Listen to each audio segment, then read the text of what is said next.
சூடாக உள்ளே இருக்கிற சூடாக இவ்வளோண்டு கண்ணு அடி சாதமாக எடுத்துட்டோடா ஆயா. உள்ளே இருக்கிற சூடாக கொஞ்சம் எடுத்துட்டு என்னடாச்சு அப்படியே வச்சிருக்க? இலையில வச்சது அப்படியே இருக்கே.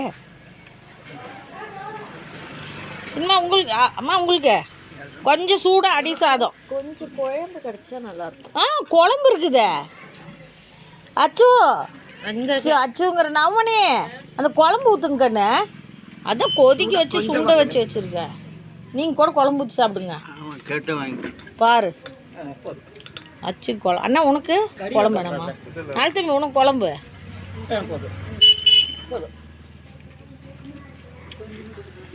வாங்க. எல்லாம் மட்டன் பிரியாணி, மட்டன் கிரேவி, ஈரல், தயிர் பச்சடி, மட்டன் குழம்பு எல்லாம் சாப்பிட்லாம் வாங்க. கறி நல்லா வெந்துச்சு சாப்பிடுங்க. இந்த கொஞ்சம் கறி எடுத்து வறுவல் பண்ணிட்டேன். நல்லா இருக்குங்களா?